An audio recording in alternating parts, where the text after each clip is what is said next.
Y'all, hey, welcome back to my channel. Thanks for stopping by. I feel like every time we visit now, it's snowing or it just snowed. Y'all are gonna think that either it's always snowing here or as soon as it snows, I get in the car and start driving around. And I'm not sure. You're far from right. Anyway, I am headed out. I gotta run and grab the Walmart, and I thought I would take you with and we could have a little visit along the way because y'all, let me slow down. Remember what happened last time? I came in hot to that stop and about didn't stop. I'm exercising moderation right now as we speak. I don't know what the topic was or what I was rabbling about one day, but we talked about doing things in moderation, right? Like you don't have to be all out all the time. Because for me, it's generally on or off. Either I'm doing it or I'm not doing it. Well, whatever that conversation was, I mentioned that on days that I teach, I never leave the house because I feel like it's a teaching day, and what if I go out and something and just all the things, right? And I get all anxious, and so I just never leave the house. Well, today I have a 2-hour break in between classes, and I should time and see how long it takes to get to the Walmart. But I think it's like 6 minutes to get to the Walmart. So it's probably a 20-minute round trip to get to, and I'm doing curbside pickup. Get to the Walmart, open the back of the car, they put the stuff in, close the back of the car, and leave. And even if it takes too long, y'all, I can just leave. I can just leave the stuff there, not pick it up, and come home. So, I know, baby steps. Not even, I act like I'm going to walk on the moon or something, and literally all I'm doing is going to the Walmart in the middle of a work day. But anyway, how y'all doing? I'm fine. So yeah, we got some snow. I don't know, well, it's been snowing off and on for a few days. So we got a few inches of fresh powder, I guess. The intern plowed us out before he went to plow other things. So we are good to go at the house. But y'all, I'm stalling because I don't want to talk to y'all about what I want to talk to y'all about, which is we've been talking about goals. And it's about that time where people start to stop pursuing people are out blowing. It just stopped snowing. It really just, I mean, it's flurrying a little bit, but it just really stopped. So people are out snow blowing and doing the things. So that's why I keep getting distracted while driving down the road. But it's almost February. So we're in our 4th week of the year. So this is when people start sort of dropping off on their New Year's resolutions, start sort of declaring failure. And I don't have my handlebar warmers on. No wonder my hands are so cold. But that's what I want to talk about. Failing at your goals. What do you do when you realize that you're not making the kind of progress that you wanted to make, or when you have flat out failed at something? You just give up, or are there things that you can do to change and continue along, I don't know, I guess it's sort of a more successful path towards your goal? And let me just tell you, so I'm like, one of my goals is I always have a weight goal. And like I have a number in my head, it's sort of amorphous, but I kind of know, and my weight fluctuates, but I kind of know where I want my weight to be. And right now, the bottom of my fluctuation is at the top of where I want my weight to be. And y'all, I know that's old school. I know that's like a 70s way of thinking, but that's the way that I think, and that just is what it is. So I'm struggling with that. My other big goal that I talked about was based on the Peloton annual goal. The Peloton annual goal is to do 20,000 minutes of workout on any sort of, I don't know, workout modality. Is that even a thing? On the Peloton platform to do 20,000 minutes. Well, I did that pretty handily last year and the year before, so I'm trying to double it this year. And I started off behind because the January 1st was not a stellar workout day for me. So I was already behind pace to make that 40,000 minutes, but I have caught up. Now I am on track to pretty handily make that goal. And I've already started to sort of build myself in a buffer on that. So I'm good on that. But my weight goal, I need to work on. So let's talk about some things that we can do when we start to recognize that we're maybe off track in our goals, or recognize that we're just failing. And one of those things, well, one, you can recognize that you're failing, which is okay. We're not always going to succeed at all of the things all of the time, but try to look at the root of that failure. Like, what's going on? Why are you not succeeding at that goal right now? And of course, the things that you look at are going to depend on the kind of goal that you have. Is the problem stress? Are you injured or ill? Is that what's keeping you from making progress, or that has you completely off track? Are you bored? And if so, are you bored with the goal itself, or maybe just the way that you're going about achieving it? And are there things that you can change to mitigate that boredom? Or maybe, or maybe you're just not committing because you're afraid of failing. Is fear of failure holding you back and actually causing you to fail? So try to look at and think about the root cause of your failure, because sometimes if you can get to that, an easy adjustment can get you back on track. Speaking of adjustments, scheduling is so important. Make a schedule and stick to it. Y'all will see, I'm gonna once again, I'm going to show you how I'm tracking my goals. And I break my goals down into bite-sized chunks.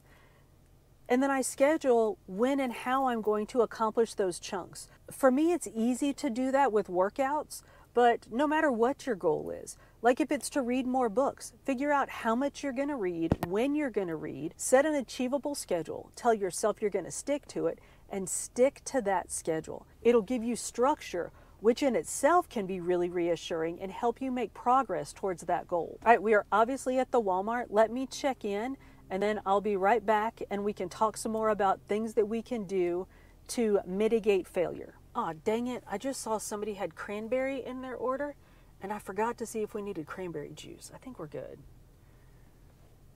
Anyway, while we're waiting for the guy, let's talk about how we can use our current habits to build new habits that'll help us along the way to our goals. So think about the habits that are getting in the way of you achieving your goals. Like, is your goal to work out every day? But at the end of the day, you're tired, you come home from work, you change into your comfy clothes, you sit on the couch, and then the day is done. Well, how about this? What if you come home from work, you put on your workout clothes, and then there's a much better chance that instead of sitting on the couch, you actually work out? Or if you're exhausted at the end of a long day, what if you make the habit of getting up a little bit earlier and working out in the morning? I know that sounds gross, and you all just groaned, but even if you get up, I don't know, let's say 20 minutes earlier, and you work out for 15 of those 20 minutes every day, y'all, that's 15 more minutes of working out every day than you're already doing, and you're only getting up 20 minutes earlier, and then you can check that off your list and not dread the idea of having to go home at the end of a long day and work out. Just try to think about what current habits you have that you can build on to create more productive habits moving forward. I just remembered last time I tried to come through here, they were like bulldozing the snow. So hopefully it'll be open and we can get through. And if not, maybe we can watch them bulldoze some snow. While we're talking about building good habits, think about just getting back to basics. So often we get ourselves into that analysis to paralysis cycle where we think about stuff so much and worry about doing it perfectly or in the most effective and efficient way possible that we think about it for so long we never do it. And I am supremely guilty of that. So quit it out, just get going, get back to basics. If you're trying to lose weight, stop worrying about all the fancy diets and all the fancy eating plans and all of those things and just get back to basics. Think about portion control, think about calories, whatever it is that works for you, do that. If you have a fitness goal, remember that you don't have to do all of the things all of the time, and you definitely don't have to do them all at once. And if your goal is to get in better shape, remember that you don't have to do better than someone else Just do better than yourself. Do better today than you did yesterday. And if you fail, then tomorrow, do better today, which is tomorrow, than you did yesterday, which is today. Just keep trying to do better. It drives me crazy when I hear people say, oh, I'll never do X or Y as much as Danielle. Well, you know what? You don't have to.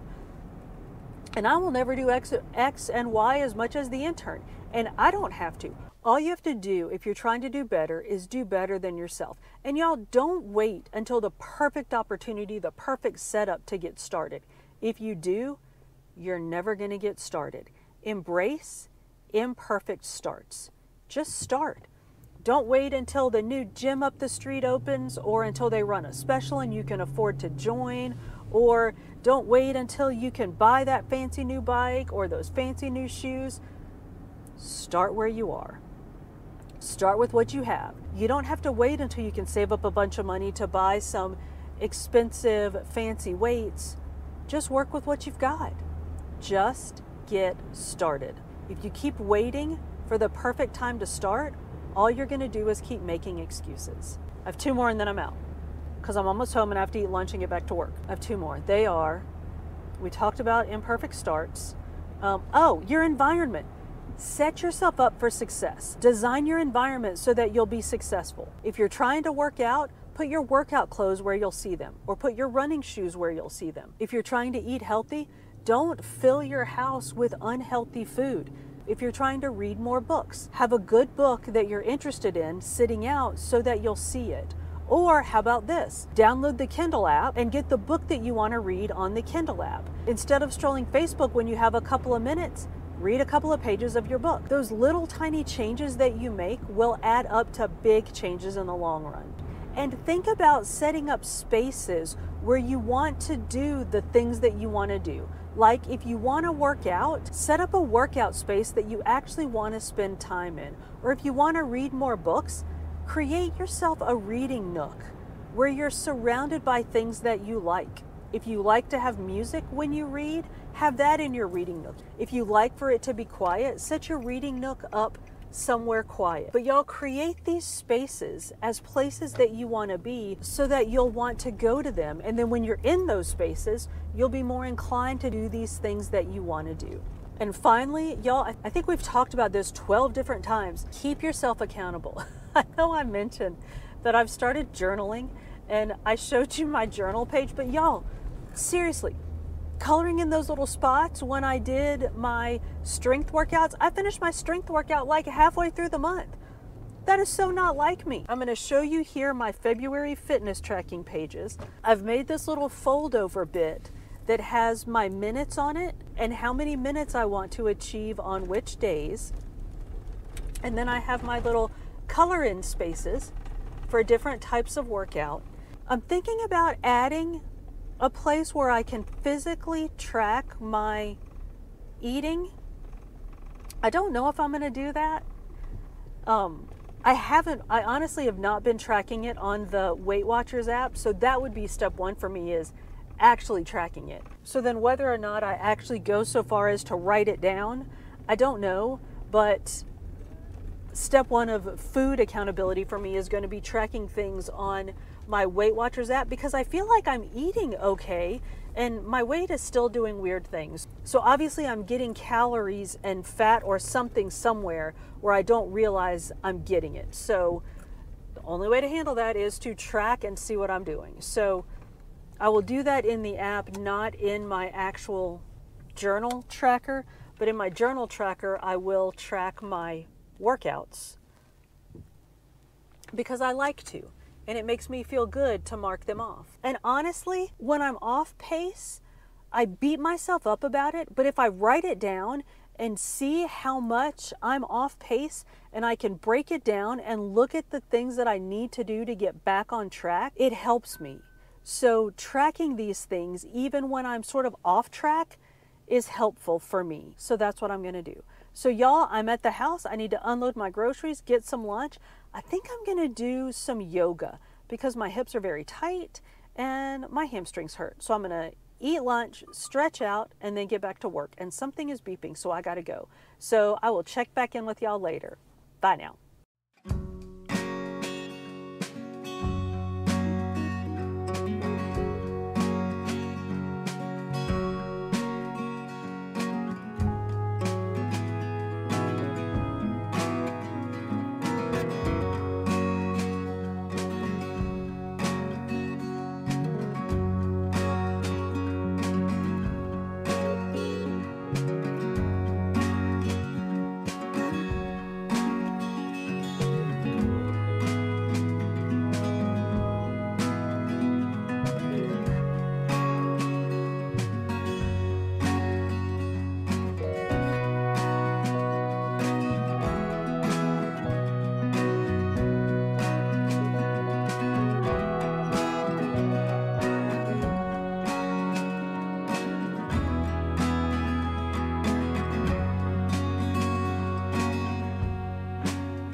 as y'all have seen, I've been running around today. I taught some classes, did a little workout.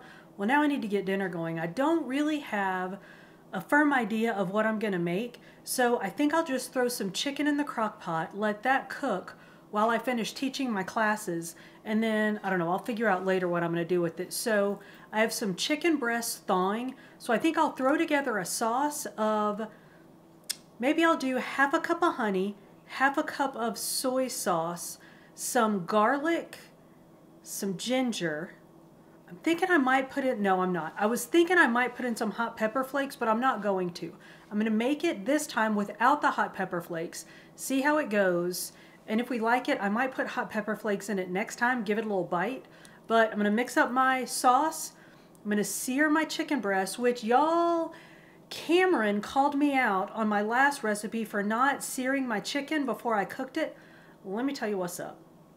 I knew I was going to shred that chicken, and I feel like searing it beforehand would have messed up my shred, so I still stand behind my decision last time of not searing before I cooked, but this time I'm not shredding, so I am going to sear my chicken and throw it in the crock pot probably for just a couple of hours because it's chicken breasts, and they are boneless and skinless, so they're going to cook pretty quickly. So I'm going to make up this sauce, sear my chicken, throw it in the crock pot, let it cook, and I'll let y'all see what I get when it's done. The chicken's been cooking for about 2 hours now, y'all. Let's look and see what we got. Ooh.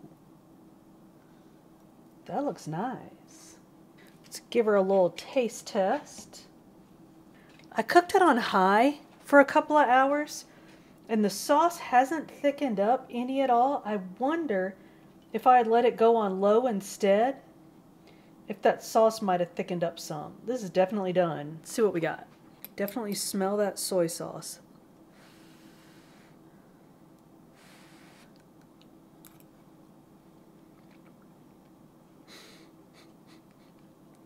Really good. I do need to turn it off now though. I think you can see around the edges it's starting to brown. So if I let it go any longer, that sauce is going to burn. Very tasty. The chicken is almost overdone. I got the very edge of the chicken, so I think the meatier parts are going to be more tender. The honey and soy sauce cooked together nicely for a really savory taste. It's not salty or sweet. Again, don't know what kind of tricky magic that is, but it's really good. I'm gonna wait till the intern gets home and see what he wants to eat with it. I'll probably just have vegetables with mine. Maybe make him some potatoes or, I don't know, something to go with his. But y'all, that's dinner. That was easy. Y'all saw how easy that was.